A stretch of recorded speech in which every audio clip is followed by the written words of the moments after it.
What's up, you guys? It's Graham here. So let's break down some misconceptions and discuss some of the things I wish I would have known before becoming a landlord. And with this, you get the advantage of learning from my mistakes and starting off much further ahead than I did. Because I had to figure out a lot of this stuff on my own as I went along, and that costs you money. So watching this video will actually be the opposite of that. It'll hopefully keep your money. That is, if you watch this video all the way through to the very end.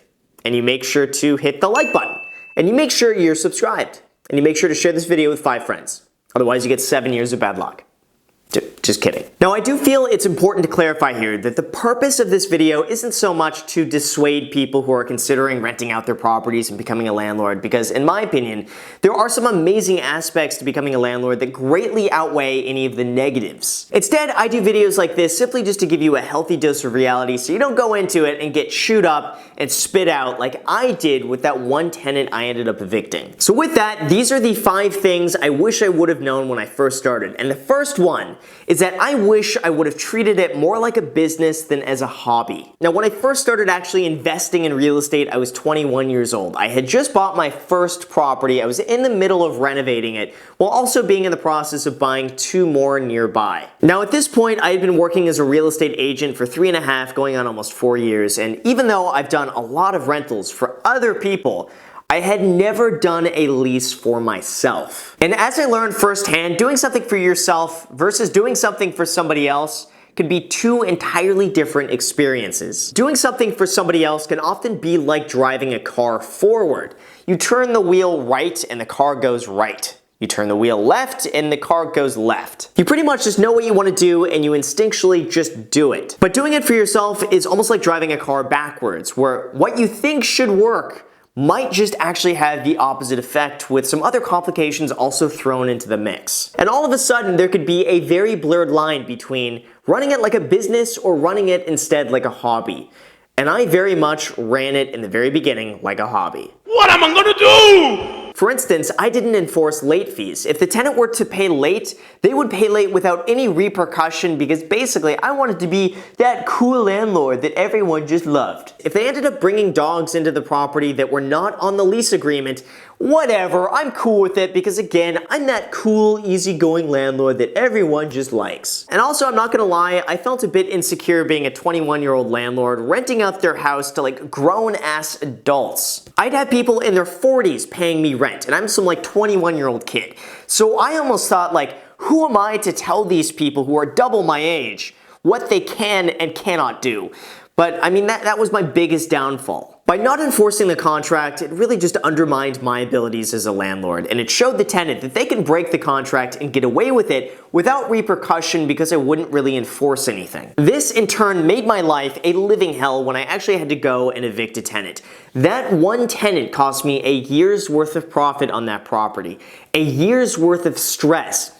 Trashed the property, not to mention all of the eviction fees and the hassle and just everything else that went along in that. That is something I could have entirely avoided had I treated it more like a business than as a hobby from the very beginning. And that is the perfect lead-in then to my second point, and that is to simply keep things professional and also stick with the contract. Admittedly, in the beginning, I really treated the contract more like a rough guide. As long as you just approximately followed it, that's okay.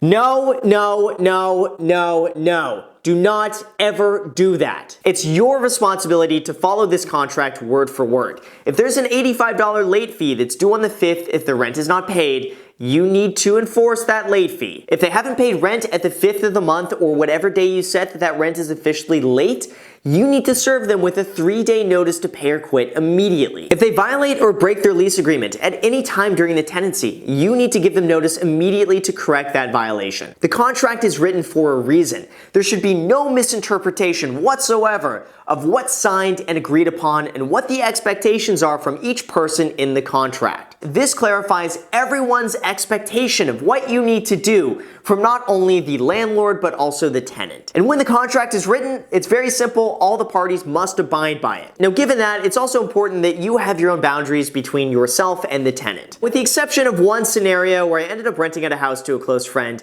Keeping things professional between you and your tenant makes it much easier to make business-minded decisions first, because as I mentioned, this is a business. And with my tenants, I'm professional, but I still keep a little bit of my distance. If something comes up, we address it from the perspective of the contract. There should never be any feelings thrown into the mix, and everything should be at the expectation that nothing is taken personally. When renting to a friend, the line gets blurred and it becomes much more difficult to distinguish between the business and the friendship. For example, if you have to raise the rents, are you simply just a friend, or are you just following the market rates? If you end up charging your friend a late fee because they didn't pay on time, now are you not only a friend, but you're also greedy? Or if there's a violation on the lease agreement and it's not corrected, are you really going to evict a friend and be that guy that evicts a friend and ruins a friendship because of money? So there's a very fine distinction there when this needs to be run like a business. I would say in 95% of situations, renting to friends or family just already complicates a delicate situation to begin with. So you gotta make it very clear. Stick with the contract,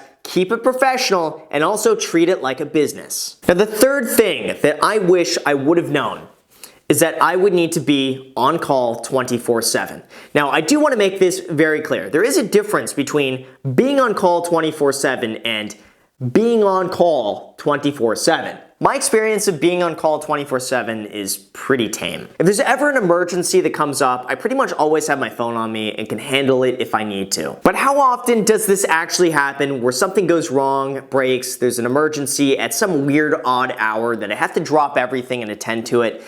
Honestly, maybe like 3 times in the last 6 years. In the situations where I've had something weird come up at an odd hour, it was probably just about a month ago, Sunday night, maybe around 9 p.m. I had a sprinkler valve that broke and it shot water everywhere in the yard. I stopped doing what I was doing, I spent maybe 10 minutes calling up the plumber, and the next morning it was fixed. I had another event happen a few years ago. It was the day after Christmas, 7 a.m., where the water heater just stopped working. Again, that was another scenario where I spent maybe 10-20 minutes on the phone, found someone to come out, and the problem was fixed. The reality is that most situations that come up, even though I'm technically on call 24/7, just really aren't that urgent, and you could attend to them when you have the time. For instance, the garbage disposal stopped working, or maybe the dishwasher is draining slowly, or maybe it was a windy day outside and some of the shingles came off the roof. And it's going to explode. These are often a lot of little minor things that are sent over email that you can handle when you have the time. But it is important that you are available 24/7 just in case something comes up that needs to be attended to immediately. Usually these things are leaks. Leaks, I would say, are the number one thing that you need to address as soon as it comes up and not wait. But from my experience, usually these are few and far between and doesn't really happen that often. Now, the fourth thing I wish I would have known, and this is super important for anybody that is even thinking about becoming a landlord, is this: anything that can possibly break will break. And this is something I really just never understood. Both of my parents were renters, and they have taken amazing care of every single place they've lived at. They've treated it like it's their own. So I just naturally assumed, well, if my parents are like this, other people must be like this as well, and everyone cares about their rental property. No. That is totally wrong. As a landlord, you run into the brutal reality that many tenants simply don't give a shit about where they live or how delicate something is. They don't care about those $8,000 floors that you just installed for them. They don't care about that $400 microwave you put in brand new before they moved in. They don't care about that amazing glass door that you just put in because it looks awesome. Guess what? If it can possibly break, they will magically find some way to break it. You know, it's weird, but a lot of this stuff is just, you would think it's just common sense. Like, when is it ever a good idea to put tin foil down the garbage disposal?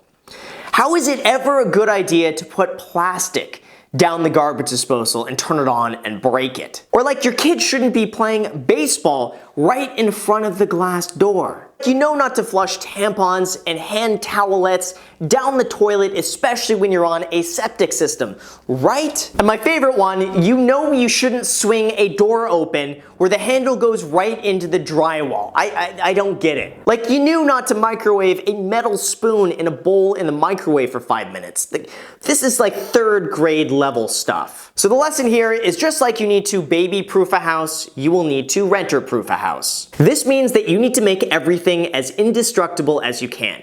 This means putting door stoppers around every door so they don't swing it open into the drywall. Glass doors are always a very bad idea. Make sure to also use very durable countertops and high-trafficked laminates so that way it doesn't wear out sooner than needed. Also, the bathroom ceiling fan or vent should always turn on automatically anytime they turn on the light. Because this means that if they don't do that, they're going to take a shower, moisture is going to build up in the bathroom, and guess what? That's going to create mold, and guess whose problem that is going to be?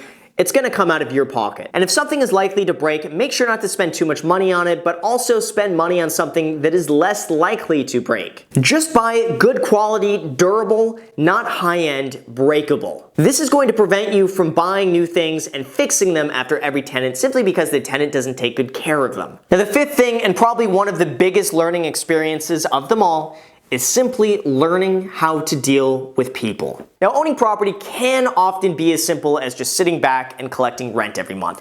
And there are plenty of months out there where I just simply sit back and collect that rent. But on a bigger picture, you need to learn how to effectively communicate, to say no, to stand your ground, to enforce the contract, but still make the other person feel heard. It's also like you need to double almost like a therapist, where you sometimes just need to hear the other person out, and sometimes making that little friendly small talk really makes a huge difference in just hearing out the other person and seeing their perspective. This is something I feel is really more of just like a good life skill to have in addition to working really well as a landlord. You really need to learn how to effectively communicate to someone else without coming off as insensitive or not caring. The other person always needs to be heard and their thoughts validated before you can say what you want to say. And for me, this is one of the hardest parts to get across, because in many aspects, I very much like to avoid all the small talk, all the BS, simply stick with the contract. This is what it is, this are the expectations, let's just stick with this, avoid everything else.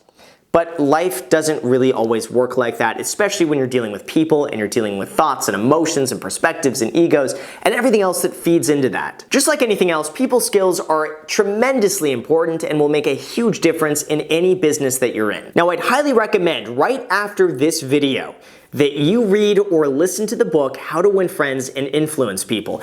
If you don't have the money to buy it, no worries, just type it in on YouTube and the entire audiobook is uploaded already for free. I recommend listening to that once, then coming back to it a few weeks later and listening to it again. So with that said, those are the 5 things I wish I would have known before I became a landlord. If you guys enjoy videos like this, make sure to do me the favor and just hit the like button. It really does make a difference. I say this every video because it does actually make a huge difference to the channel. Really shows me that you guys enjoy the videos. So go ahead, if you haven't, just hit the like button. Also, if you've watched it all the way through and haven't subscribed, make sure to smash that subscribe button and also smash that notification bell so YouTube notifies you anytime I post a video. Also, feel free to add me on Snapchat and Instagram. I post there pretty much daily, so if you want to be a part of it there, feel free to add me there. I also have a private Facebook group in the description for anybody that's interested in real estate, investing, wholesaling, agenting, real estating, just anything real estate. Add yourself to that group. We're approaching 7,000 members now in this Facebook group. It's an amazing community. Everyone loves it. It's a great group. Everyone's super supportive.